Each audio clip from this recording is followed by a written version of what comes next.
Hello friends, welcome to science magnet. दोस्तों कैसे हैं आप लोग सभी? आई होप सभी बहुत अच्छे हैं, शानदार हैं, जानदार हैं।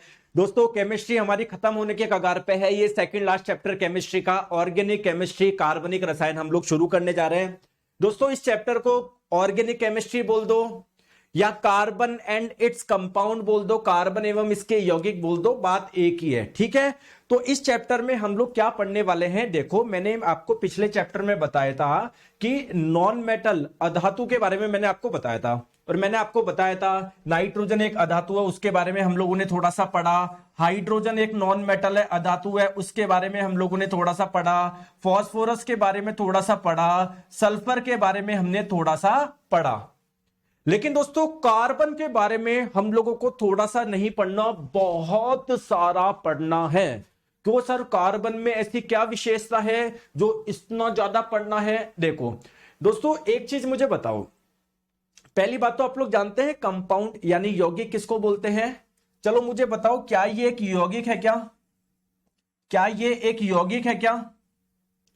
क्या ये एक यौगिक है क्या? बिल्कुल सर, यौगिक किसको बोलते हैं जिसमें कम से कम दो तत्व होते हैं? सर इसमें सोडियम है और क्लोरीन है, तो सर ये एक क्या है? यौगिक है, ठीक है।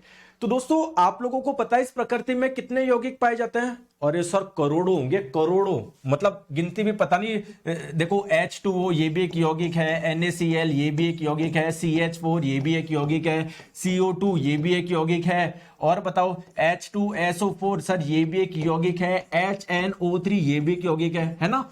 बहुत सारे यौगिक है दोस्तों। ऐसे यौगिक जिसमें आपको कार्बन मिलता है, ऐसे यौगिक को बोलते हैं ऑर्गेनिक कंपाउंड यानी कार्बनिक यौगिक। तो बेसिकली हम लोग इस चैप्टर में कार्बन के जितने भी कंपाउंड होते हैं, कार्बन के जितने भी यौगिक होते हैं ना, उसके बारे में हम लोगों को पढ़ना है, ठीक है। दोस्तों आपने कभी यह वर्ड सुना है क्या, ऑर्गेनिक? जैसे मैं आप लोगों को बोलूं ऑर्गेनिक का मतलब क्या है, कौन बताएगा मुझे ऑर्गेनिक का एक्चुअली मतलब क्या है? हम डेली लाइफ में ऑर्गेनिक वर्ड कहां पर यूज करते हैं? जैसे हम लोग बोलते हैं ना यार इसकी ग्रोथ काफी ऑर्गेनिक हुई है। जैसे एक ने तो क्या करा, जैसे मान लो कोई दो लड़के हैं, एक लड़के का नाम मान लेते हैं ए, एक का नाम मान लेते हैं बी, ठीक है। तो मान लो दोनों ही स्टार्टिंग में गरीब थे। ए ने क्या करा दोस्तों, गलत काम करके कहीं पर चोरी कर ली किसी के साथ में, भाई मान लो किसी के पैसे खा गया, कुछ भी कर करके मान लो उसके पास में बहुत सारा पैसा आ गया।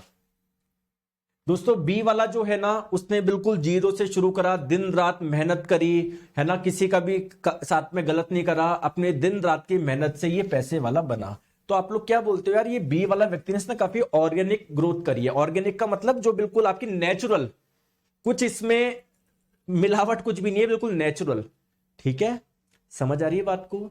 तो सिमिलरली मैं आपको क्या बोल रहा हूं, नेचुरली आपको क्या क्या मिलता है आप मुझे बताओ, इस प्रकृति से क्या मिलता है? सर प्रकृति से मुझे फ्रूट मिलता है, सर प्रकृति से मुझे फल मिलता है ना। मतलब मैं आपको बताऊं इस नेचर में जो भी लिविंग है ना, लिविंग, नॉन लिविंग तो छोड़ो, पहले तो लिविंग की बात कर लेते हैं। लिविंग चाहे वो प्लांट हो चाहे एनिमल हो, सभी में आप लोगों को कार्बन के यौगिक मिलेंगे, कार्बन के कंपाउंड मिलेंगे। जैसे चलो एक चीज मुझे बताओ, क्या आप लोगों ने शर्ट पहन रखा है? बिल्कुल सभी ने पहन रखा होगा। किसी ने शर्ट के साथ में जैकेट भी डाल रखी होगी, बिल्कुल, मतलब कपड़े हम सभी पहनते हैं, डेली लाइफ का बता रहा हूं। दोस्तों क्या आप लोग फूड यानी भोजन करते हो क्या? बिल्कुल सर करते हैं। दोस्तों कभी आप लोग बीमार हो जाते हो क्या, मेडिसिन लेते हो क्या? बिल्कुल सर लेते हैं। दोस्तों हमारे घर में क्या पेंट होता है क्या? बिल्कुल सर होता है। दोस्तों क्या आप लोग अपनी एक्टिवा में, अपनी बाइक में पेट्रोल डलवाते हो क्या? बिल्कुल डलवाते हैं। दोस्तों इन सभी में क्या है? कार्बन के कंपाउंड है, इन सभी में क्या है? कार्बन के यौगिक है।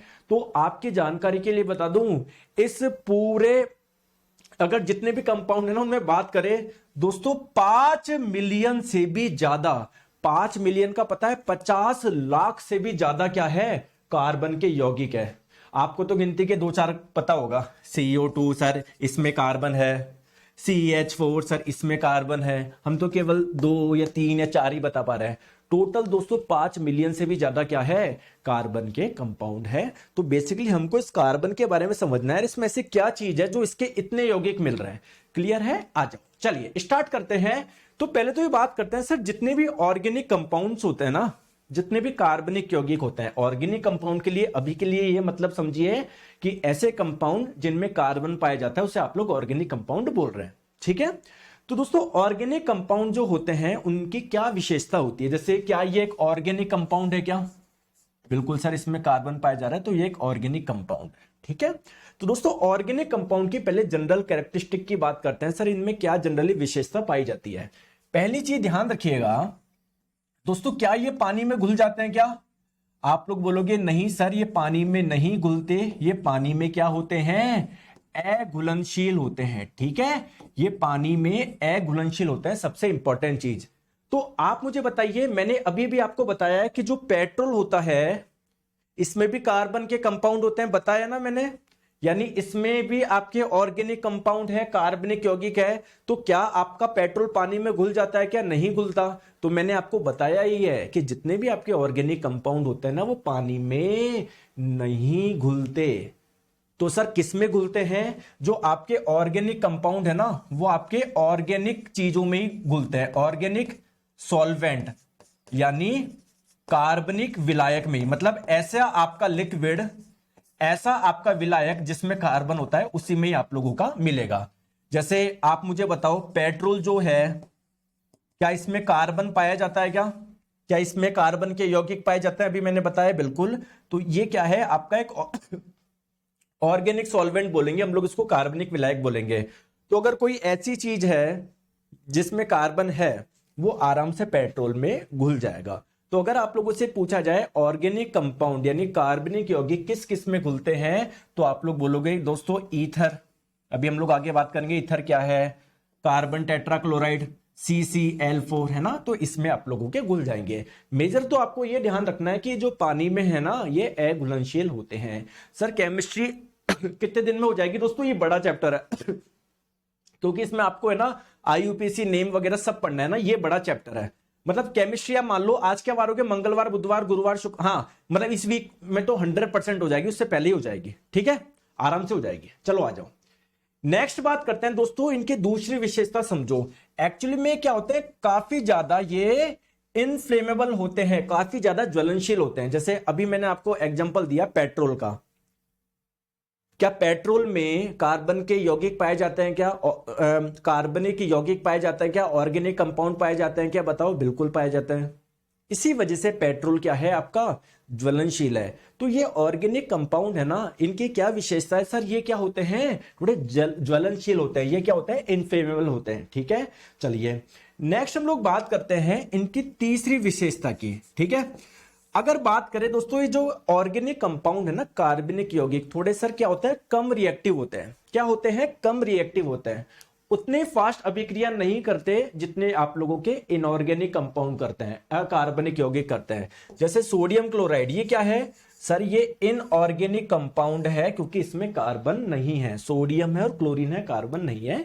तो इनऑर्गेनिक के मुकाबले ये आपके क्या होते हैं, स्लो रिएक्शन करते हैं। तो ये आपको जनरल 3 पॉइंट समझ में आ गए, कोई दिक्कत तो नहीं है, ठीक है। चलो चलो सर आगे चलते हैं अब कि सर कार्बन बॉन्ड कैसे बनाता है।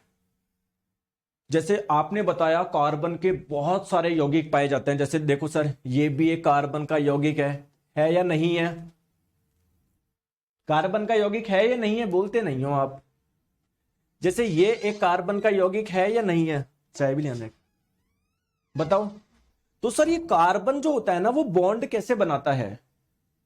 जैसे आपने सुना होगा, भी हम आगे पढ़ेंगे C3H8। तो सर ये कार्बन ने है ना खुद कार्बन के साथ में और हाइड्रोजन के साथ में बॉन्ड कैसे बनाया, तो सर ये समझाओ मुझे। क्योंकि सर जब इतने ज्यादा कंपाउंड बना रहा है इसका मतलब सर कार्बन की बॉन्ड बनाने की क्षमता बहुत अच्छी होगी। तभी तो देखो कभी हाइड्रोजन से जुड़ रहा है, कभी क्लोरीन से जुड़ रहा है, कभी खुद और अन्य कार्बन के साथ में जुड़ रहा है, हाइड्रोजन के साथ में जुड़ रहा है। तो इसका मतलब कार्बन में बॉन्ड बनाने की क्षमता बहुत अच्छी होगी। तो आइए समझते हैं सर ये इसमें एक्चुअली में है क्या जो इतने अच्छे बॉन्ड बना पा रहा है, इतने ज्यादा बॉन्ड बना पा रहा है। जैसे आपने ये सुनो CO2, तो सर इसमें कार्बन में से क्या विशेषता, ऑक्सीजन के साथ भी बना लिया, हाइड्रोजन के साथ भी बना लिया, क्लोरीन के साथ में बना लिया। आइए इसके बाद हम है ना RKM सर केमिस्ट्री के बाद क्या पढ़ाओगे मुझे भी नहीं पता क्या पढ़ाऊंगा, बस मुझे ये पता है भी केमिस्ट्री अच्छे से पढ़नी है। आप जो बोलोगे पहले लास्ट में डिस्कस करेंगे, प्लीज अभी पढ़ो यार। RKMG, ठीक है, आ जाओ। चलो, तो सर ऐसा क्या है इसमें, कार्बन का एटॉमिक नंबर क्या होता है जरा बताइए। सर कार्बन का एटॉमिक नंबर होता है 6, परमाणु क्रमांक होता है 6। परमाणु क्रमांक 6 होने का मतलब क्या है, इसके एटम में, इसके परमाणु में प्रोटॉन की संख्या 6, जितने प्रोटॉन उतने ही इलेक्ट्रॉन होता है, यानी प्रोटॉन की संख्या 6 तो इलेक्ट्रॉन की संख्या भी 6। दोस्तों किसी एटम में, परमाणु में बीच में होता है न्यूक्लियस यानी नाभिक, उसके चारों ओर क्या होती है, कक्षाएं होती है जिसमें इलेक्ट्रॉन चक्कर लगाते हैं। बोलो हाँ या ना, बोलो।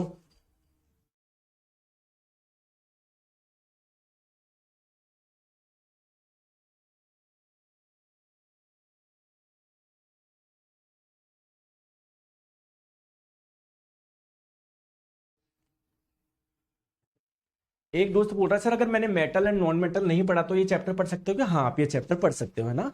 चलिए आ जाओ। सर आपको पता है पहली कक्षा में कितने इलेक्ट्रॉन रहते हैं? 2 रहते हैं। तो बचे हुए 4 कहां पर चल जाएंगे? अगली कक्षा में चले जाएंगे, ठीक है। दोस्तों पहले मुझे बताओ, कार्बन जो है आपका स्टेबल है क्या? स्टेबल है क्या? नहीं सर, इसके भाइतम कोश में 8 नहीं है, कुल मिला के स्टेबल नहीं है।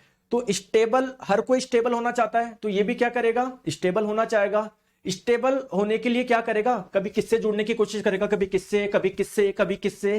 तो एक बात तो समझ में आ गई कि सर ये बॉन्ड बनाने वाला है, ठीक है। लेकिन फिर भी इतने ज्यादा कैसे बना रहा है ये हम लोग बात देखते हैं। पहले तो मुझे बताओ इसको स्टेबल कैसे करें।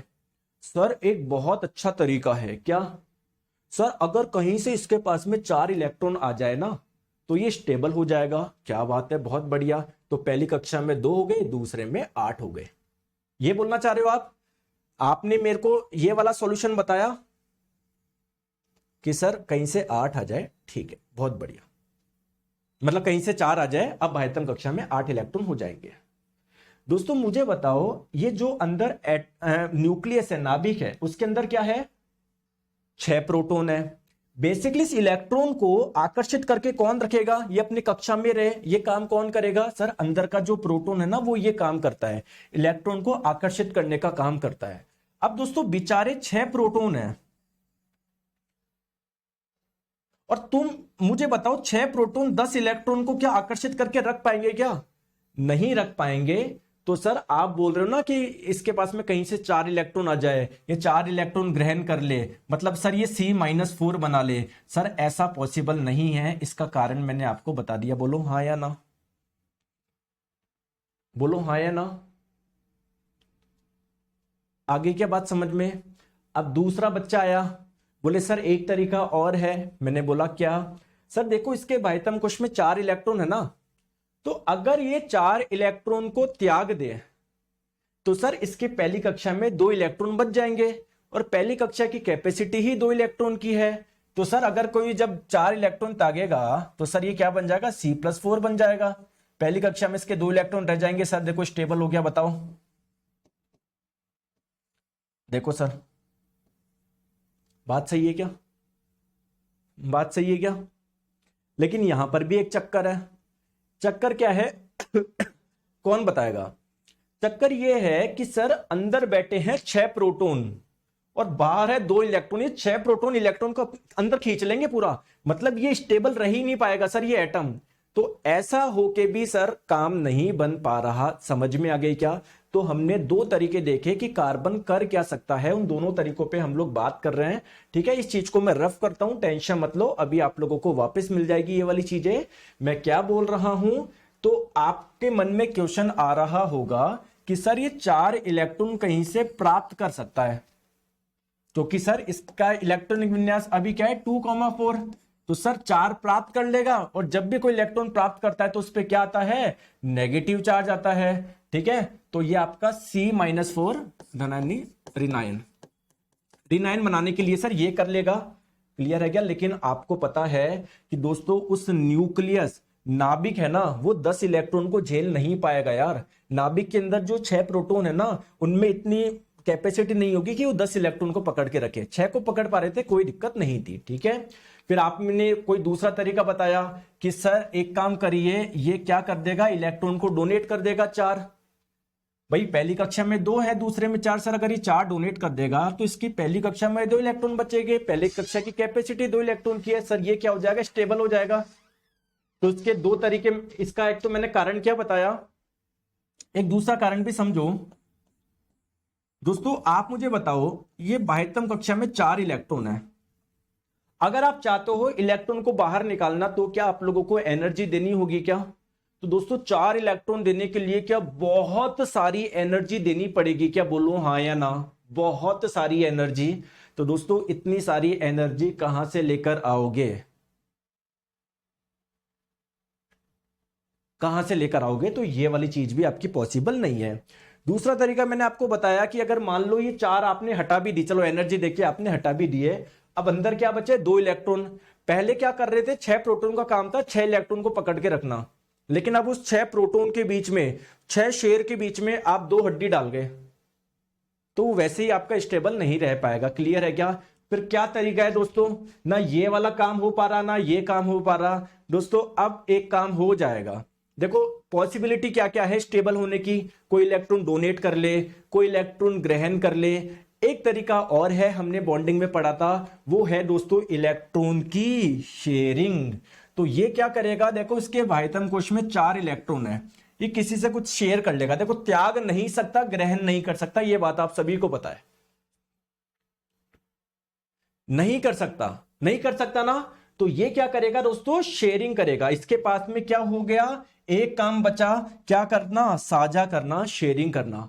कैसे करेगा, सारी चीजें हम लोग डिस्कस करेंगे। यहां तक आपको बात समझ में आ गई होगी, है ना, मैं ये मान के चल रहा हूं। आ जाओ, जैसे एक एग्जांपल बात करते हैं कि सर ये CH4 जो मीथेन का फॉर्मूला है, सर ये कैसे बना, ये मॉलिक्यूल कैसे बना? सर मॉलिक्यूल क्यों बोल रहे हैं, क्योंकि एटम से मिलकर बनता है मॉलिक्यूल। तो सर इसमें 4 हाइड्रोजन के एटम है, एक कार्बन का एटम है, तो इसलिए सर ये एटम्स मिलकर क्या बना रहे हैं, एक मॉलिक्यूल बना रहे हैं। ठीक है सर, इसमें बताओ ना कैसे इलेक्ट्रॉन की शेयरिंग हुई। देखो कार्बन के बाह्यतम कोश में कितने इलेक्ट्रॉन है, 4 इलेक्ट्रॉन है, 1 2 3 4।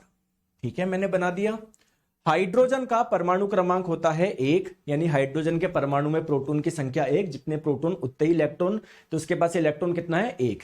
तो हाइड्रोजन के बाह्यतम कक्षा में कितने इलेक्ट्रॉन हो जाएंगे, 1 इलेक्ट्रॉन हो जाएंगे। एक ही कक्षा है और उसमें 1 इलेक्ट्रॉन है, और पहली कक्षा की कैपेसिटी कितनी होती है, 2 इलेक्ट्रॉन की होती है, यानी इसका मतलब ये भी स्टेबल नहीं है, इसको भी कहीं ना कहीं से 1 इलेक्ट्रॉन चाहिए। ठीक है, तो हाइड्रोजन के भी बाह्यतम कोश में क्या है, 1 इलेक्ट्रॉन है।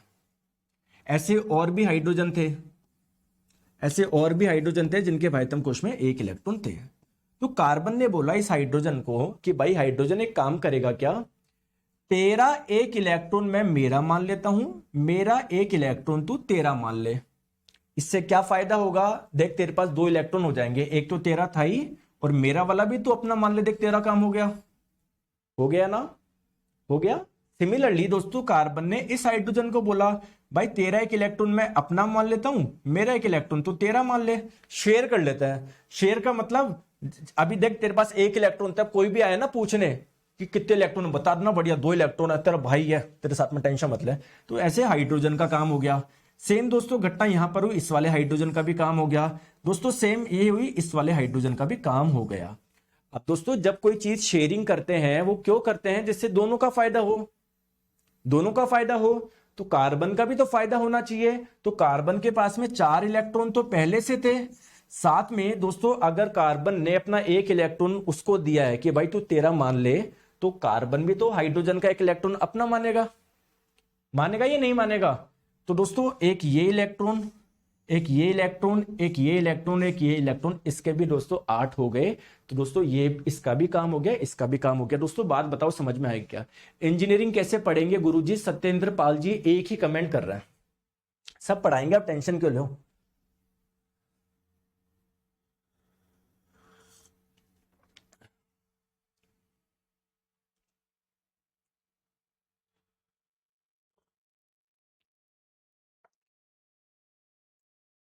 ठीक है, आ गई बात समझ में दोस्तों। हालांकि अगर कोई बच्चा सीरियस है, पहली क्लास से देख रहा है, तो उसके लिए ये कोई बड़ी चीज नहीं है, क्योंकि उसको पता है मैंने केमिकल बॉन्डिंग में ये सारी चीजें बता दी है।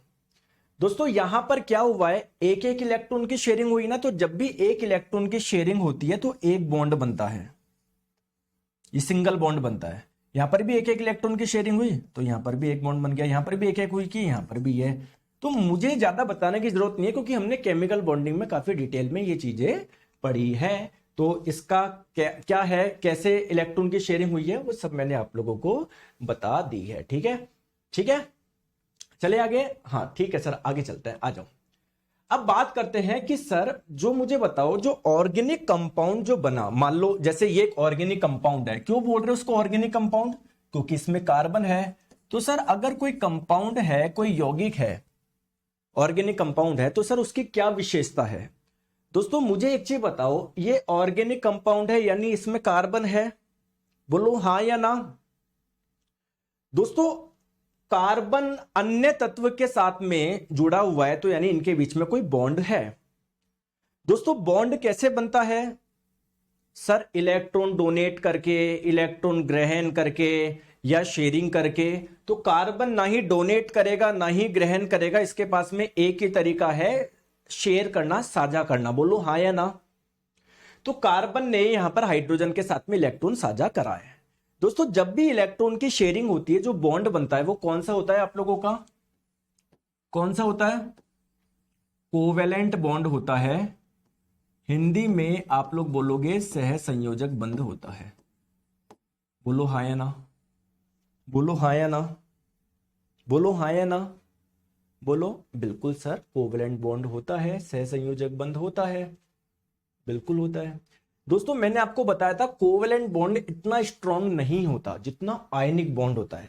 तो अगर ये बॉन्ड स्ट्रांग नहीं है तो इसको तोड़ना आसान होगा, थोड़ा सा हीट दोगे उसी में आपका टूट जाएगा। यानी अगर इसको पिघलाना हो तो बहुत आसान है, गैस बनाना हो तो और भी आसान है। तो बस मैं ये बोलना चाह रहा हूं कि जो आपके ऑर्गेनिक कंपाउंड होते हैं ना, उनका बॉइलिंग पॉइंट और मेल्टिंग पॉइंट क्या होता है, काफी कम होता है। कारण क्या है, क्योंकि कोवेलेंट बॉन्ड आप लोगों का इतना स्ट्रांग बॉन्ड नहीं है जितना आयनिक बॉन्ड है। जैसे आपको क्या मैंने बताया था, क्या सोडियम क्लोराइड का बताया था मैंने कि यार इसका मेल्टिंग पॉइंट ज्यादा है, बॉइलिंग पॉइंट ज्यादा है, क्यों, क्योंकि इनके बीच में आयनिक बॉन्ड है। तो सर आप मुझे बताओ मैं किसके मेल्टिंग पॉइंट और बॉइलिंग पॉइंट ध्यान रखूं।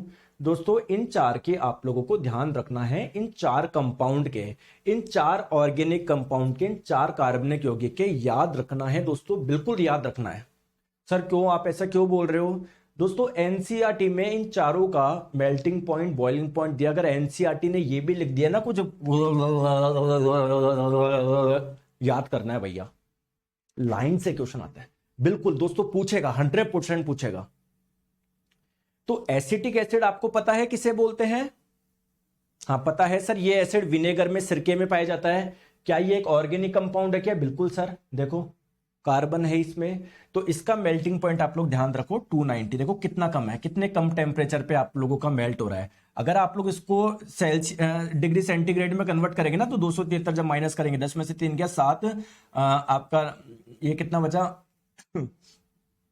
8 में 7 गया सॉरी 17 डिग्री सेल्सियस, मतलब इतने कम टेम्परेचर पे ये मेल्ट हो जाएगा। हम सॉरी, बॉइलिंग पॉइंट 391 में, ठीक है। क्लोरोफॉर्म ये भी एक ऑर्गेनिक कंपाउंड है, आप लोग देख पा रहे हो इसमें कार्बन है, इसका मेल्टिंग पॉइंट ये रहा, इसका बॉइलिंग पॉइंट ये रहा। एथेनॉल आपको पता है, अभी आगे पढ़ेंगे एथेनॉल एक्चुअल में क्या है, एथिल एल्कोहल को ही बोलते हैं। जो व्यक्ति शराब का सेवन करता है ना, उसमें यही होता है, एथेनॉल ये होता है उसमें, ठीक है। तो उसका ये है, मीथेन का ये है, चार आपको याद रखने, ठीक है। सर चाय कैसे लगी, अच्छी नहीं है यार, ठीक है। चलिए आगे, एक लड़का है रोशन लाल मीना जी, सर क्लास में नहा के आया करो। रोशन लाल मीना जी, पहली बात तो मैं ये बता दूं, मैं क्लास में नहाकर ही आता हूं, ठीक है। तो आपको लग रहा होगा कि सर गंदे लग रहे हो, तो अब यार वो शक्ल ही ऐसी है, बताओ क्या करा जाए, हाँ? बताओ रोशन लाल मीणा जी, क्या किया जाए, वो शक्ल ही ऐसी है। नहा के तो आया हूं भाई मैं, ठीक है रोशन जी। और बताओ रोशन जी, कोई डाउट हो, चले आगे, आ जाओ। आगे चलते हैं नेक्स्ट पे। आंसर आप लोग बताओ। अब सर कार्बन की इतनी बात कर रहे हो, ऑर्गेनिक कंपाउंड ऑर्गेनिक कंपाउंड, तो सर कार्बन के बारे में कुछ बेसिक चीज तो बता दो कि इसका एटॉमिक नंबर क्या है, इसका क्या है। अरे यार ये भी बताने की जरूरत है क्या? देखो एटॉमिक नंबर आपको सभी को पता है, इसका एटॉमिक नंबर 6 है। दोस्तों कार्बन जो होता है ना, उसके 3 आइसोटोप होते हैं, 6C12, 6C13, 6C14। ठीक है, तो अगर मैं आपको बोलूं इसका मास नंबर, द्रव्यमान संख्या क्या है, वैसे जो मैक्सिमम आपको मिलता है आपको यही मिलेगा 99%। ठीक है, ठीक है। और आपको पता है किसी भी मास नंबर यानी द्रव्यमान संख्या के आगे जब आप लोग AMU लगा देते ना, तो वो क्या बन जाता है? एटॉमिक मास बन जाता है। यानी कार्बन का एटॉमिक मास कितना होगा? 12 AMU होगा। लेकिन सर यहां पर तो लिख रखा है 12.011। इसका क्या कारण है? क्योंकि दोस्तों इन तीनों को कंसीडर करा हुआ है। भाई इसका एटॉमिक मास होगा 12 AMU, उसका 13 AMU, उसका 14 AMU। अब देख लो, मान लो ये 99% पाया जाता है, तो ये सारी कंसिडर करके ये आया है आप लोगों का। ठीक है, अच्छा सर अगर हम लोग बात करें नॉर्मल टेम्परेचर पे, कार्बन जो होता है किस अवस्था में पाया जाता है दोस्तों? वो ठोस अवस्था में होता है। हाँ, अगर टेम्परेचर आप लोग बहुत ज्यादा करोगे तो लिक्विड में आएगा, ऑब्वियसली बात है। ठीक है, आ जाओ। ठीक है सर, कार्बन को अगर मैं लिक्विड स्टेट में लाना चाहता हूं, अगर इसको मेल्ट कराना चाहता हूं, कितना टेम्परेचर मुझे देना पड़ेगा दोस्तों? 3546 डिग्री सेल्सियस। बहुत हाई टेम्परेचर है ना। ठीक है, अगर सर कार्बन को आपको गैस में कन्वर्ट करना है, इसको तो बॉईल कराना पड़ेगा, तो इसका बॉइलिंग पॉइंट कितना है? 4826 डिग्री सेल्सियस। क्लियर? तो ये कार्बन के बारे में मैंने आपको कुछ 5 बेसिक बातें बताई। ठीक है, अब दोस्तों बात करते हैं एलोट्रोप ऑफ कार्बन, यानी कार्बन के अपर रूप। दोस्तों ये क्या होता है बताओ? कार्बन के अपर रूप आप किसको बोलोगे? देखो दोस्तों, एक्चुअली में इस प्रकृति में कार्बन जो होता है ना, प्योर कार्बन की बात कर रहा हूं मैं कार्बन के कंपाउंड की तो बात ही नहीं कर रहा कि कार्बन इस रूप में भी मिलता है, इस रूप में भी मिलता है ना, इस रूप में भी मिलता है ना। मैं प्योर कार्बन की बात कर रहा हूं दोस्तों। एक्चुअली में प्योर कार्बन आपका अलग अलग फॉर्म में मिलता है, उससे आप लोग बोलते हैं एलोट्रोप, यानी अपर रूप, कार्बन का अपर रूप। जैसे कहीं पर हम देखोगे कार्बन अलग रूप में पाया जा रहा है, सॉफ्ट रूप में पाया जा रहा है, कहीं पर कार्बन हार्ड यानी ठोस रूप में पाया जा रहा है दोस्तों। ये भी प्योर कार्बन, यहां पर भी आपका प्योर कार्बन। तो दोस्तों एलोट्रोप और अपर रूप आप लोग किसको बोलोगे? जैसे मैं आपको बोलूं, कार्बन के 3 अपर रूप होते हैं, ग्रेफाइट, डायमंड, फुलरीन। एक्चुअली में अगर ये कार्बन का अपर रूप है, इसका मतलब ये केवल कार्बन का बना हुआ है, ये भी कार्बन का बना हुआ है, ये भी कार्बन का बना हुआ है। फिर सर इनके अलग अलग नाम क्यों हैं? क्योंकि इन तीनों की प्रॉपर्टीज अलग अलग है। सर ये कार्बन का बना हुआ है, ये भी कार्बन का बना हुआ है, केवल ये भी कार्बन का बना हुआ है, तो तीनों की प्रॉपर्टी अलग कैसे हो सकती है सर? अगर आप इसकी बोलते ना इसकी अलग है, इसकी अलग है, तो मैं मानता सर, क्योंकि यहां पर हाइड्रोजन है, हो सकता है हाइड्रोजन की कुछ और प्रॉपर्टी होती है जिसकी वजह से इसकी पूरी अलग प्रॉपर्टी हो गई। हो सकता है दोस्तों सर ऑक्सीजन की अलग होती है प्रॉपर्टी, इसलिए सर इसकी भी पूरी अलग हो गई। लेकिन सर ये तो पूरा कार्बन का बना हुआ है, सर ये भी पूरा कार्बन का बना हुआ है, सर ये भी पूरा कार्बन का बना हुआ है, तो सर इन तीनों की विशेषता अलग अलग कैसे हो गई? सर मेरा तो ये डाउट है। तो इसका आंसर देंगे रोशन लाल मीणा जी। रोशन लाल जी, आपकी कितनी आंखें हैं? 2 आंखें हैं। कितनी नाक है? 1 नाक है। कान कितने हैं? 2 है ना रोशन लाल जी? अब बात करते हैं विराट कोहली की। विराट कोहली की कितनी आंखें हैं? 2 आंख है। नाक कितनी है? 1 है।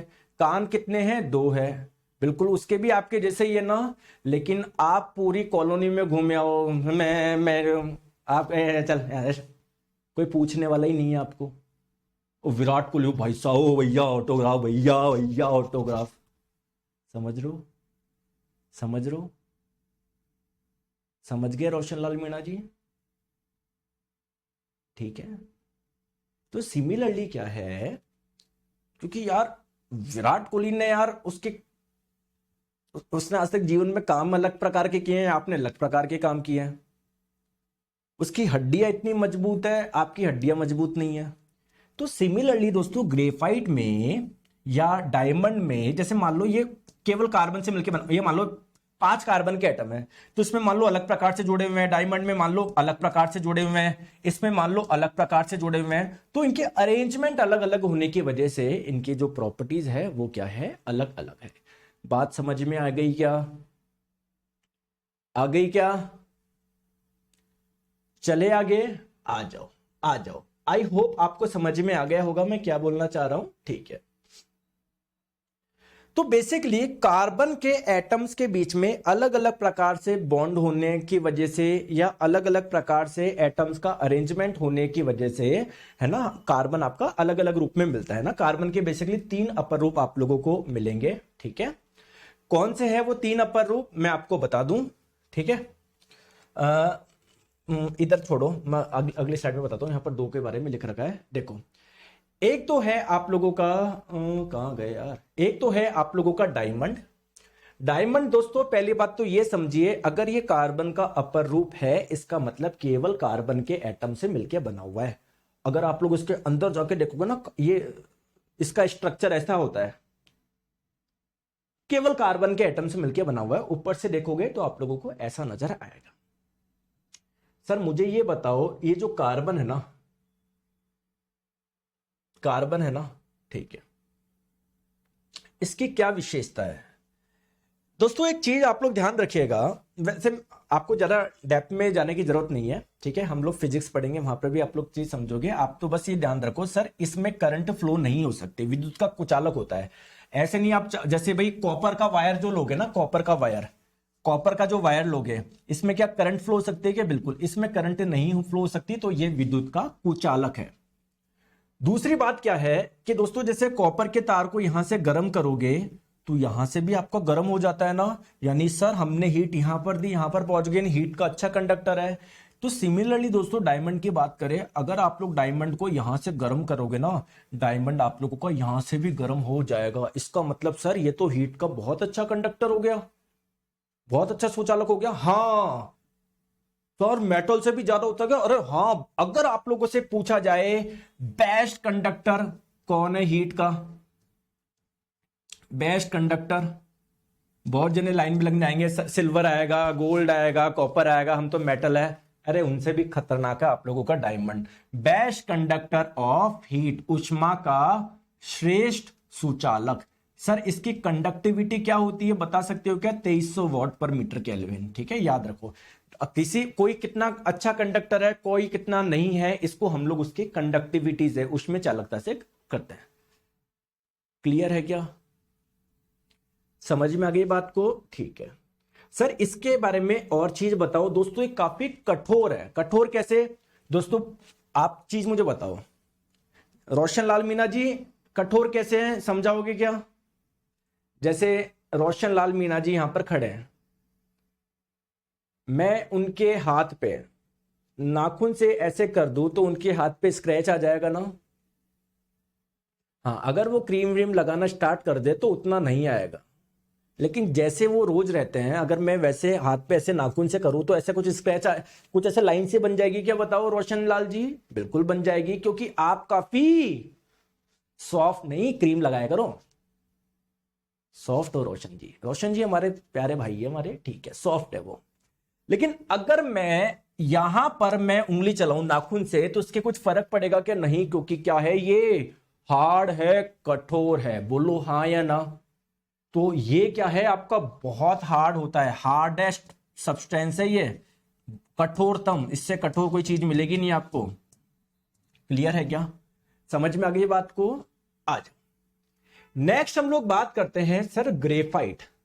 सर डायमंड तो मैंने देखे हैं, मूवी में देख लिए, ज्वेलरी में, या किसी के सर आपने ज्वेलरी में देखा होगा, ठीक है। सर मुझे ये बताओ, ग्रेफाइट, ये ग्रेफाइट जो होता है ये भी कार्बन का रूप है क्या? बिल्कुल। सर पहले तो मुझे बताओ इसमें कार्बन के एटम्स कैसे अरेंज होते हैं? देखो इसमें एक लेयर में कुछ एटम्स होते हैं, फिर उसके बाद में दूसरी लेयर होती है, उसमें एटम्स होते हैं, ठीक है, ठीक है। चले आगे, आज सर मुझे ये बताओ, डायमंड का तो यूज मुझे पता है कहां पर होता है, सर ग्रेफाइट का यूज कहां पर है? ग्रेफाइट का यूज बहुत जगह है। जैसे ये जो पेंसिल होती है ना, पेंसिल, पेंसिल में ये आगे आप लोगों का ये होता है ना, इसके निप, इसमें क्या होता है आप लोगों का? ग्रेफाइट होता है, ठीक है। बहुत बढ़िया। सर एक चीज मुझे बताओ, अभी आपने बताया ग्रेफाइट का स्ट्रक्चर ऐसा है कि एक लेयर है, एक प्लेन है, उसमें कुछ कार्बन के एटम्स है, फिर दूसरा प्लेन है उसमें कार्बन के एटम्स है। क्या इन कार्बन के एटम्स और इन कार्बन के एटम्स के बीच में कुछ फोर्स होगा क्या, अट्रैक्शन फोर्स, तभी तो आपस में एक दूसरे को आकर्षित किए हुए हैं। तो बस अगर आपसे पूछा जाए ग्रेफाइट में एक लेयर के एटम्स और दूसरे लेयर के एटम के बीच में जो फोर्स है, ये जो आकर्षण बल है वो कौन सा है, आप लोग बोलोगे वॉन्डर वॉल, वॉन्डर वॉल आकर्षण बल। क्लियर है क्या, क्लियर है क्या दोस्तों। यूट्यूब पे बहुत बच्चे मुंह उठा के कमेंट कर रहे हैं सर थ्योरी पढ़ा दो। आप मुझे बताओ इतनी बड़ी थ्योरी पॉसिबल है क्या? करूंगा यूट्यूब पे भी स्टार्ट करूंगा, लेकिन पॉसिबल नहीं है पूरा करवाना। बस वो हवा में आते हैं सर फ्री करा, सर ये करा दो सर। दोस्तों एक जन आके बोलता है कि सर 299 दे दो। आप मुझे खुद बताओ, ये कंटेंट आप देख रहे हो मेरी कितनी मेहनत लगती है एक एक चीज बनाने में, बस आप तो 299 कर दो, 399 कर दो, पता नहीं क्या होगा। और मैं तो ये देख रहा हूँ बहुत जने अभी नए यूट्यूब पे आके पढ़ा रहे हैं, है ना, जिन्होंने आज तक कभी रेलो पढ़ाई नहीं, और बच्चे ब्लाइंडली फॉलो कर रहे हैं, क्या होगा उनका। मतलब ये सोच रहा हूँ यार, मतलब तो मैं आपको ये बोलना चाह रहा हूं, आप तो खैर जुड़ चुके हो, आपको बोलने का मतलब नहीं है, ठीक है। तो हमेशा यार अगर कोई चीज, किसी चीज के दाम ज्यादा, लेकिन हमारे भारत देश का ये दुर्भाग्य है, हमारी जो सोच है, इवन माई सेल्फ, हम क्या है वो सोचते हैं कि अगर किसी ने कम कर दिया ना, अरे तो वो मेरे लिए भगवान है। लेकिन यार वो कहां से लगाएगा बेचारा यार, वो कहीं ना कहीं क्वालिटी में कॉम्प्रोमाइज करेगा, कहीं ना कहीं करेगा। तो हम इस चीज में भावुक होके कि नहीं सर ये 200 में पड़ा, तो यार वो टीचर कहां से दे पाएगा बेचारा यार, उसका भी घर है, उसकी भी सब चीजें है, उसको भी यार 2-3 कंटेंट वाले रखने पड़ते होंगे, कहां से कर पाएगा आप मुझे बताओ। तो थोड़ा सा आप लोग समझा करो इस चीज को, ठीक है। चले आगे, तो इसको बोलेंगे वॉन्डर वॉल आकर्षण बल बोलेंगे, ठीक है। अब मुझे एक चीज बताओ, ठीक है, देखो वो आपका हार्ड है, अगर आप लोगों से पूछे ये क्या होता है, आप लोग बोलोगे सॉफ्ट होता है। पहली बात, ये क्या होता है, भंगूर होता है। भंगूर का मतलब क्या है, ब्रिटल। जैसे आप लोगों को पता है ईंट होती है ब्रिक, अगर आप लोग उसको नीचे गिरोगे चुकना चूर हो जाएगा क्या, तो इस चीज को बोलते हैं ब्रिटलनेस, भंगूरता। जैसे कांच है, कांच को जब आप लोग तोड़ोगे पूरा चकनाचूर हो जाएगा ना, तो इसको बोलते हैं ब्रिटलनेस यानी भंगूरता। तो आप लोगों से अगर बोले कि क्या ये ब्रिटल होता है क्या भंगूर होता है क्या, आप लोग बोलोगे बिल्कुल सर ये भंगूर होता है। क्लियर है क्या? चले आगे, ये बात हो गई ग्रेफाइट की। हाँ दोस्तों एक चीज मैं आपको और बताऊं, जो ग्रेफाइट होता है ना, ये आपका है ना, ये इलेक्ट्रिसिटी का अच्छा कंडक्टर है। बेस्ट कंडक्टर नहीं बोलूंगा, अच्छा कंडक्टर है, इसमें करंट फ्लो हो सकती है। इलेक्ट्रिसिटी का अच्छा कंडक्टर है, हीट का नहीं है, इलेक्ट्रिसिटी का है दोस्तों, इलेक्ट्रिसिटी का। ठीक है, आ जाओ सर, इसके यूज कहां पर होता है दोस्तों। मैं आप देखो, मैंने आपको बताया ना, ये विद्युत और ताप दोनों का सुचालक होता है। हाँ हीट का उतना नहीं होता, लेकिन करंट का अच्छा कंडक्टर है दोस्तों, बहुत अच्छा कंडक्टर है, ठीक है। इसका यूज कहां पर होता है, आप लोगों ने सुना है ड्राई सेल, कभी पढ़ा हो तो कोई बात नहीं, नहीं पढ़ा दोस्तों। सेल के अंदर क्या होता है, इलेक्ट्रोड होता है, ठीक है। तो अगर ये एक अच्छा कंडक्टर है तो इसका यूज हम लोग इलेक्ट्रोड में कर सकते हैं, क्योंकि इलेक्ट्रोड का काम क्या है, करंट को फ्लो करवाना ही तो है। तो आप लोग ध्यान रखेंगे, इसका यूज हम लोग उस वहां पर कर सकते हैं। सर और क्या यूज है इसका, देखो, और मैं आपको पेंसिल का जो आगे का लेड होता है ना, ये आपका ग्रेफाइट का बना होता है। दूसरी बात क्या है, ग्रेफाइट एक लुब्रिकेंट की तरह कार्य करता है, स्नेहक की तरह कार्य करता है। जैसे आप मुझे एक छोटी सी बात बताओ, ठीक है, एक छोटी सी बात मुझे बताओ, जैसे ये कोई एक सरफेस है, टेबल है, टेबल के ऊपर कोई बक्सा है जिसको आप ऐसे स्लाइड करवा रहे हो, ठीक है। अब आप एक काम करो, अगर ये जो बॉक्स है ना, ये जो बॉक्स है, अगर इसकी निचली सरफेस पे आप लोग पॉलिश कर दो, तेल की पॉलिश कर दो, तो क्या और स्मूथ चले क्या? क्यों? क्योंकि जो तेल होता है ना, वो क्या करता है, फ्रिक्शन को कम करता है, और जो पदार्थ फ्रिक्शन को कम करते हैं उसको बोलते हैं लुब्रिकेंट यानी स्नेहक। तो इसकी जगह आप लोग क्या करो, इसके नीचे आप लोग थोड़ा सा ग्रेफाइट अगर रगड़ दो ना, तब भी दोस्तों स्मूथ चलेगा। तो आप इससे ये बात क्लियर हो गई कि जो ग्रेफाइट होता है ना, वो भी एक किसकी तरह काम करता है, लुब्रिकेंट की तरह कार्य करता है, स्नेहक की तरह कार्य करता है। क्लियर है क्या? ठीक है, ठीक है दोस्तों, एक चीज आप लोग और ध्यान रखना, परमाणु रिएक्टर में ये होता है आपका मंदक होता है। मैं नहीं बताऊंगा आपको अभी मॉडरेटर क्या होता है, हम डिटेल में पढ़ेंगे फिजिक्स में, न्यूक्लियर पावर प्लांट क्या है, अभी मैं बता दूंगा ये होता है मॉडरेटर, नहीं। बस अभी ध्यान रख लो, नहीं भी रखो तो कोई दिक्कत नहीं, हम तो वहां पर पढ़ेंगे न्यूक्लियर पावर प्लांट में मॉडरेटर क्या है, हैवी वाटर क्या है, सब हम लोग वहां पर डिस्कस करेंगे। क्लियर है क्या? आ जाओ। चलो नेक्स्ट हम लोग बात करते हैं फुलरीन। सर फुलरीन भी कार्बन का पररूप है क्या? बिल्कुल, यानी ये भी किससे मिलकर बना हुआ है? कार्बन के एटम से मिलकर बना हुआ है। दोस्तों अब यहां पर एक्चुअली में जो फुलरीन होता है ना, उसमें कार्बन का जो एटम्स होते हैं ना, वो इस प्रकार से अरेंज होते हैं कि वो आपके सब मिलके एक क्या बना लेते हैं? फुटबॉल जैसा स्ट्रक्चर बना लेते हैं। ठीक है, तो अब ये फुटबॉल जैसा एक बॉल जैसा स्ट्रक्चर बन रहा है, सॉरी, ठीक है, बन रहा है। ठीक है, तो अगर आप लोगों से, तो इसको एक विशेष नाम देते हैं हम लोग, बकी बॉल। ठीक है, तो अगर आप लोगों से बोला जाए जो फुलरीन है या बकी बॉल है, वो उसमें टोटल कितने कार्बन के एटम्स होते हैं दोस्तों? कितने होते हैं? 60 होते हैं। कितने? 60 होते हैं।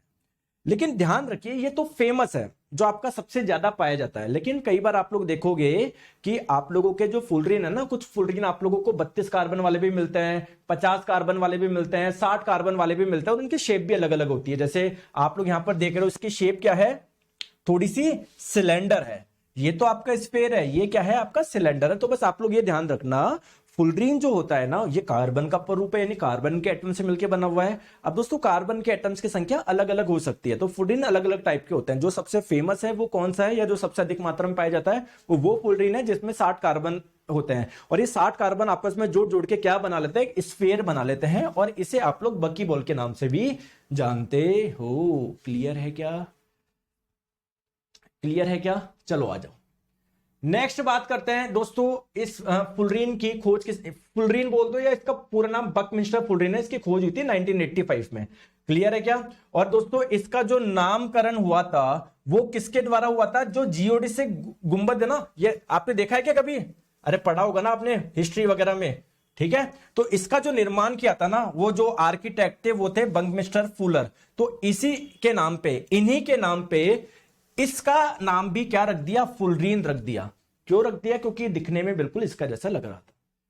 ठीक है, तो ये आपका फुलरीन हो गया। चलो आगे चले दोस्तों, एक और है आप लोगों का ग्रेफिन। ग्रेफिन भी आपका एक अपर रूप है। इसमें क्या होता है? इसमें कार्बन के एटम्स कुछ इस प्रकार जुड़े होते हैं, एक प्लेन में, एक तल में जुड़े होते हैं। देखो ये ग्रेफिन, ये भी क्या है? कार्बन का ही अपर रूप है। बस एक छोटा सा डिफरेंस क्या है, इसमें केवल एक सिंगल लेयर होती है ना, एक ही परत होती है। एक ही परत में क्या होते हैं? सारे कार्बन के एटम्स होते हैं। और अगर आप लोगों से बोला जाए जैसे एक कार्बन का एटम, ये दूसरा एटम, ये तीसरा एटम, ये चौथा एटम, ये पांचवा एटम, ये छठा एटम। क्लियर है क्या? ये 6 एटम का हो गया, फिर आपका ऐसे जुड़ा होता है, तो आप लोग बोलोगे ये हेक्सागोनल। अगर आपसे पूछे ये जो जाल होता है ये लैटिस होता है, कैसा होता है? हेक्सागोनल। एक हेक्सागोनल, एक दूसरा, तीसरा, चौथा, पांचवा, छठा, है ना? तो ये ऐसे हेक्सागोनल शेप में जुड़े होते हैं आप लोगों के एटम। क्लियर है क्या? सॉरी। ठीक है, अब आ जाओ। अब दोस्तों ये तो आपने अभी तक क्या देखा, कार्बन जो होता है ये बॉन्ड कैसे बनाएगा? आपने बोला सर ये इलेक्ट्रॉन की शेयरिंग करके बॉन्ड बनाएगा। पहली इंपॉर्टेंट चीज दोस्तों, क्या इलेक्ट्रॉन की शेयरिंग कार्बन ही करता है क्या? नहीं सर, हाइड्रोजन भी करता है। करता है ना सर? ऑक्सीजन भी करता है सर, क्लोरीन भी करता है सर। सारे नॉन मेटल कर सकते हैं इलेक्ट्रॉन की शेयरिंग, बोलो हाँ या ना? अरे कर सकते हैं क्या? बोलते नहीं हो यार। हाँ सर कर सकते हैं। तो फिर सबसे अधिक जो बॉन्ड है वो कार्बन ही क्यों बना रहा है? जितने भी कंपाउंड है, सबसे ज्यादा कंपाउंड मुझे कार्बन के ही क्यों मिल रहे हैं? सर मुझे ये समझाओ। तो आइए इस कार्बन की एक देखते हैं, वर्सेटाइल नेचर देखते हैं। जैसे हम लोग बोलते हैं ना यार ये बैट्समैन बहुत वर्सेटाइल है, इसका मतलब क्या है? आप मुझे कौन बताएगा? वर्सेटाइल का मतलब क्या है? कोई एक कैरेक्टरिस्टिक नहीं है कि इसका स्ट्रेट ड्राइव बहुत अच्छा है और उसको सारे शॉट आते हैं, वो आपका लेग साइड में भी खेल लेगा, ऑफ में भी खेल लेगा, ये अपर कट भी लगा देगा, ये आप लोगों का बिल्कुल ठीक है कवर ड्राइव भी मार लेगा, ये बढ़िया मिड ऑफ में भी खेल लेगा, बढ़िया मिड ऑन में भी खेल लेगा। वर्सेटाइल का मतलब वो है जो ओवरऑल उसमें सारी चीजें हो। जैसे मैं आप लोगों को बताऊं, आप बोलते हो यार ये प्लेयर T20 के हिसाब से बढ़िया है, ये 50 ODI के हिसाब से बढ़िया है, ये टेस्ट के हिसाब से बढ़िया है, लेकिन आपको बोलते ना यार ये बैट्समैन का वर्सेटाइल है, इसको कभी कहीं खिला लो, आईपीएल में आईपीएल के हिसाब से खेल लेगा, टी20 में टी20 के हिसाब से, वनडे में वनडे के हिसाब से, टेस्ट में टेस्ट के हिसाब से। जैसे विराट कोहली है, सीरियसली मतलब मेरे तो फेवरेट बैट्समैन है, हो सकता है आपके कुछ अलग हो, तो मैं मानता हूं कि यार वो बिल्कुल कहीं भी खिला लो उसको, हर जगह। तो सिमिलरली यार कार्बन का भी वर्सेटाइल नेचर है। सो है ऐसी क्या क्या और खूबी है इसमें, अभी बताता हूं। इसमें देखो भी आपको खुद का पता पड़ जाएगा। देखो एक्चुअली में क्या है, इतने सारे आप लोगों को ऑर्गेनिक कंपाउंड देखने को मिल रहे हैं कार्बन के, इसके पीछे कारण क्या है? ये कार्बन जितने भी यौगिक मिल रहे हैं सब में कार्बन मिल रहा है। कार्बन इतने यौगिक बना क्यों रहा है दोस्तों? इसके पीछे दो कारण है। एक तो दोस्तों आपका कैटिनेशन प्रॉपर्टी, इसमें ये वाली प्रॉपर्टी पाई जाती है कैटिनेशन, श्रृंखलन का गुण होता है। श्रृंखलन का मतलब ये बड़ी बड़ी चेन बना सकता है। सर नहीं आया समझ में, कोई बात नहीं, ये तो समझ में आ गया, वर्ड तो याद रह जाएगा कि इसके पीछे कारण क्या है। सर एक तो इसमें कैटिनेशन प्रॉपर्टी पाई जाती है, दूसरी क्या है, ये टेट्रावेलेंट नेचर का होता है, चतुर संयोजक प्रकृति का होता है। सर मुझे तो दोनों ही पॉइंट समझ में नहीं आए, कोई बात नहीं, अभी समझ में आ जाएगा। जैसे मैं आप लोगों को बोलूं कि आपका पड़ोसी है ना, वो ज्यादा ग्रोथ नहीं कर पाया, आप ज्यादा ग्रोथ कर गए। हो सकता है दोस्तों आपने बहुत मेहनत करी हो, आपका व्यवहार बहुत अच्छा हो, आप सबकी हेल्प करते हो, है ना, तो इस वजह से तो मैं आपको बोलूं यार आपने ग्रोथ इसलिए करी लाइफ में उनसे ज्यादा, क्योंकि आपका है ना मन बिल्कुल साफ था, आपने पूरी मेहनत करी। तो सेम चीज कार्बन इतने कंपाउंड क्यों बना पा रहा है? क्योंकि इनमें दो चीज पाई जा रही है। अब ये दो चीज है क्या? सर मुझे ये समझाओ, आइए मैं आपको समझाता हूं। देखो सबसे पहले टेट्रावेलेंट का मतलब क्या है? कार्बन की वैलेंसी है 4, कार्बन की संयोजकता है 4। सर इससे क्या फायदा है, इससे मतलब क्या? देखो कार्बन की 4 वैलेंसी होने का मतलब क्या है बताऊं। कार्बन की वैलेंसी 4 होने का मतलब क्या है? कार्बन 4 तरफ से किसी को जोड़ सकता है। भाई कोई जुड़ना चाहे आ जाओ, कोई जुड़ना चाहता है आ जाओ, कोई जुड़ना चाहता है आ जाओ, कोई जुड़ना चाहता है आ जाओ। तो इसके पास में पहली बात तो स्कोप है कि कोई जुड़ना चाहता है आ जाओ, कोई जुड़ना चाह रहा है आ जाओ। तो अगर इसके पास में ये स्कोप ही नहीं होता तो क्या ये यौगिक बना पाता? क्या ये यौगिक बना पाता? क्या कोई इससे जुड़ता? क्या दोस्तों जब तत्व जुड़ते हैं तभी तो यौगिक बनता है। तो दोस्तों इसने ओपन लेटर दे रखा, भैया तू आना चाहता है आ जा, तू आना चाहता है आ जा। जैसे आप लोगों को मैं बता दूं, दुबई में आपने सुना होगा, दुबई में दोस्तों कोई टैक्स नहीं है। जैसे इंडिया में आप लोग जो पैसे कमाते हो उसका एक टैक्स देना पड़ता है, अलग अलग स्लैब है दोस्तों। कुछ स्लैब तो ऐसी है जिसमें 30% स्लैब देना पड़ता है। मुझे एग्जैक्टली देखो मुझे इसकी नॉलेज नहीं है, मेरे हिसाब से 13-14 लाख के ऊपर कुछ ऐसा वो है ना, जिसमें 30% आप लोग, वो स्लैब का मुझे एक्चुअली पता नहीं है वो स्लैब का वो क्या है ना, तो 30% आपको देना पड़ता है। दोस्तों आप मुझे एक चीज बताओ, जब आप सरकारी ऑफिसर बन जाओगे अच्छे लेवल पे, है ना, आपकी मान लो तनख्वाह है 1 लाख रुपए, ठीक है, इसमें गवर्नमेंट रख रही है 30,000 रुपए। आपको तब पता पड़ेगा, भी बातें आती है ना बड़ी बड़ी, और 70,000 आपको, चलो सर कोई बात नहीं 30,000 दे दो। 30,000 आपने किसके लिए दिए? सर मैंने देश के लिए दिए। बहुत बढ़िया, तो देश भी आपको कुछ देगा। बेसिकली ये टैक्स आप लोग इसीलिए तो देते हो। टैक्स क्यों देते हो? ऐसे क्या रख लो, टैक्स इसलिए देते हो क्योंकि आप चाहते हो देश को कुछ देना, क्योंकि देश, वो इसलिए दे रहे हो क्योंकि यार देश आपको बहुत कुछ दे रहा है, देश आपको बहुत कुछ दे रहा है, तो आप चाहते हो वो बहुत कुछ है ना आता रहे, इसलिए मेरे से लेते रहो सर। अब वो बहुत कुछ हवा पानी नहीं है, बहुत कुछ है दोस्तों, free education, free health care, लेकिन ऐसा दुर्भाग्यवश कुछ भी नहीं मिलता। तो ये वाला चक्कर हो जाता है बड़ा। अब दुबई में कोई टैक्स नहीं है, तो मान लीजिए अगर आप एक बिजनेसमैन हैं तो यही होता है, सारे बिलीनियर मिलीनियर सब बाहर जाके शिफ्ट हो जाते हैं। वो क्यों देंगे इंडिया में 30%? आप मुझे बताओ, कि चलो उनका कुछ मिल रहा हो कुछ नहीं, तो सब वहां पर चले जाते हैं क्योंकि वहां पर उनको कोई टैक्स ही नहीं देना। तो यार जब सारे बिजनेसमैन, सारे बड़े बिलियनियर मिलीनियर सारे जब दुबई पहुंच जाएंगे तो उनकी इकोनॉमी तो वैसे ही बढ़ गई ना। क्लियर है?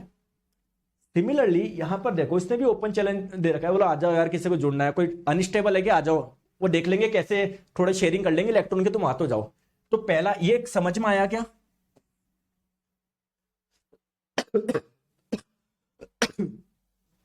समझ में आया क्या? दूसरा है दोस्तों कैटिनेशन, श्रृंखलन। सर ये मेरे को आ गया सर, मेरे को ये समझ में नहीं आया सर।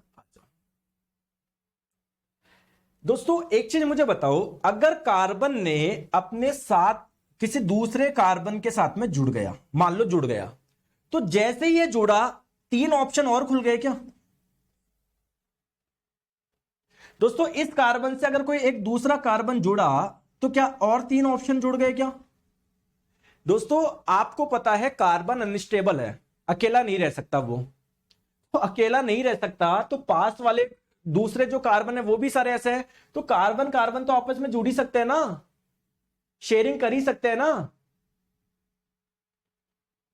तो दोस्तों एक्चुअली में कार्बन, सब कार्बन का एक ही हाल है, तो आपस में अरे आजा भाई शेयर कर ले, तू भी आजा भाई, तू भी आजा, तू भी आजा भाई। तो इनमें क्या एक लंबी श्रृंखला बनाने का गुण होता है, हर किसी में नहीं होता यह गुण। और जैसे एक कार्बन जुड़ा, तीन जगह, 2 जगह और खाली हो गई, और खाली हो गई तो और जने आ सकता है, मतलब इनमें कैटिनेशन प्रॉपर्टी पाई जाती है। आई होप आपको यहां तक समझ में आया होगा, कोई दिक्कत नहीं है, दोनों प्रॉपर्टी आपको समझ में आ गई होगी। ठीक है, जैसे भी हम आगे देखेंगे, देखो कार्बन आराम से खूब मिलेंगे आपको, लंबी लंबी श्रृंखला में मिलेंगे आप लोगों को। ठीक है, तो ये कैटिनेशन प्रॉपर्टी है। आ जाओ अब सर मुझे ये बताओ, कैटिनेशन प्रॉपर्टी को अगर मैं बोलूं इसको डिफाइंड करो, परिभाषित करो, एक्चुअली में कैटिनेशन प्रॉपर्टी है क्या? मैं आपको क्या बताया, कैटिनेशन प्रॉपर्टी बेसिकली क्या है, एक जोड़ने का गुण, एक सेल्फ लिंकिंग प्रॉपर्टी। भाई कार्बन जो है ना वो दूसरे कार्बन को, तीसरे कार्बन को, चौथे कार्बन को अपने से जोड़ सकता है आराम से, क्योंकि इन सबका एक ही जैसा हाल है। तो बोले आ जाओ यार, जुड़ जाओ यार, शेयरिंग करता है कुछ। तो कार्बन क्या होता है, बाकी के कार्बन के एटम को अपने से जोड़ लेता है, इस प्रॉपर्टी को बोलते हैं कैटिनेशन। क्लियर है क्या? क्लियर है क्या? ठीक है। तो सर इसके पीछे कारण क्या है, ये कर क्यों पा रहा है? दोस्तों ये जितना इंपॉर्टेंट डालोगे उतना इंपॉर्टेंट है, ये ऐसा कर क्यों पा रहा है? अच्छा मुझे बताओ, कार्बन ने इस दूसरे कार्बन को कैसे जोड़ लिया? देखो, क्योंकि आपको पता है कार्बन कार्बन के बीच में अगर बॉन्ड बनाए तो वो शेयरिंग से ही बनेगा। बोलो हां या ना? अरे बोलो हां या ना? अच्छा दोस्तों मुझे एक चीज बताओ, एक छोटी सी चीज बताओ। मान लो आपने और आपके पड़ोसी ने, आपने और पड़ोसी ने एक बिजनेस शुरू करा, एक दुकान शुरू करी। दुकान कहां पर है? आप दोनों के घर के जस्ट बीच में। ठीक है, ठीक है, ठीक है, यस ठीक है। तो दोस्तों यहां पर ये बिजनेस चलने के ज्यादा चांसेस है, आप दोनों का बॉन्डिंग बने रहने के ज्यादा चांसेस है, या तब ज्यादा चांस है कि मान लो आपका पड़ोस, मतलब आपका एक मित्र है वो रहता है जयपुर में, आप रहते हो दिल्ली में, आपने दुकान खोल ली गुड़गांव में, बोले मिलके, कहां पर ज्यादा चांस है दुकान अच्छी चलेगी? दोस्तों यहां पर अच्छी चलेगी, क्योंकि दोनों के नजर में रहेगी। यहां पर दोस्तों जयपुर दिल्ली, मान लो कभी ये गया कभी नहीं गया, कभी अभी गए तो लड़ रहे भाई तू इतने दूर रहता है यार, नहीं यार। तो होता क्या है, कार्बन की साइज बहुत कम है। साइज बहुत कम होने का मतलब क्या है, 2 ही तो कक्षा है, कितना छोटा साइज है यार। इससे ज्यादा तो देखो कैल्शियम की 4 कक्षा होती है, इसका साइज बेचारे का बहुत कम है। पास वाले कार्बन का एटम का साइज भी बहुत कम है। तो अगर इनमें इलेक्ट्रॉन की शेयरिंग हुई ना तो आराम से वो शेयर इलेक्ट्रॉन रह सकते हैं, क्योंकि इनका साइज कम है। ये देख रेख आराम से कर पाएंगे, बताओ ना। तो इसका कारण क्या है, स्मॉल साइज। ये आपका ग्रुप डी में क्वेश्चन आया था कि जो कार्बन होता है ना वो, उसमें कैटिनेशन की प्रॉपर्टी, श्रृंखलन का गुण पाया जाता है। इसके पीछे मुख्य कारण क्या है दोस्तों, इसका छोटा साइज। दूसरा क्या है, कार्बन कार्बन के बीच में जो बॉन्ड बनता है ना, ये थोड़ा स्ट्रॉन्ग बॉन्ड है ना, स्ट्रॉन्ग बॉन्ड है, तो आराम से और को जोड़ सकता है। तो ये इसके कारण है कैटिनेशन प्रॉपर्टी के। दोस्तों आज के लिए इतना ही रखते हैं, आगे हम लोग करेंगे नेक्स्ट क्लास में। ठीक है, रोज आपका 1 से 2 क्लास होता है। आपको पता है अपना जो चैप्टर बचा है ना वो ज्यादा बड़ा नहीं है, मतलब ये चैप्टर थोड़ा सा बड़ा है, और जैसे ही चैप्टर हो जाएगा फिर बचेगा एवरीडे केमिस्ट्री, जिसमें मुश्किल से मुश्किल 40 मिनट की वो क्लास होगी और अपना केमिस्ट्री पूरा कंप्लीट हो जाएगा। ठीक है, फिर हम लोग नया सब्जेक्ट स्टार्ट करेंगे, टेंशन मत लेना। तो अभी हम लोग ज्यादा डिस्कस नहीं करेंगे नेक्स्ट सब्जेक्ट कौन सा होगा, बस अभी जो पढ़ाया जा रहा है उस पर ध्यान दीजिए, प्रेजेंट में दीजिए, आगे ज्यादा आप लोग मत जाइए। ठीक है, बस जो मैं पढ़ा रहा हूं अच्छे से पढ़ो, कहीं कोई दिक्कत की बात आपका नहीं है। Thank you so much.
फिर जैसे कोमल ने डाउनलोड होगा ना, उसके पास में तो एक ऑप्शन आ होगा आपके पास में, आ रहा है ना?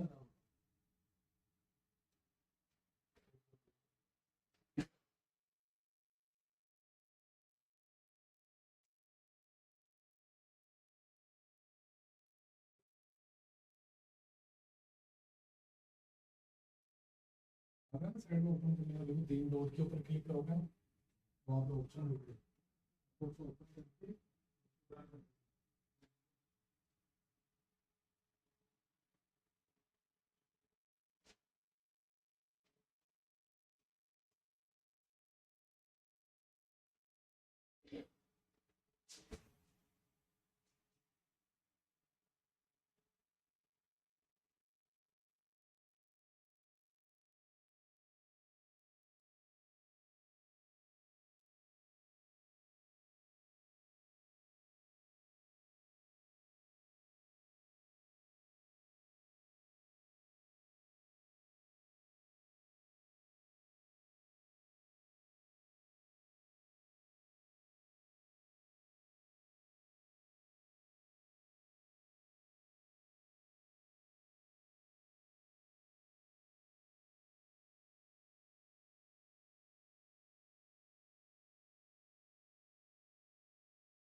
लगा दिया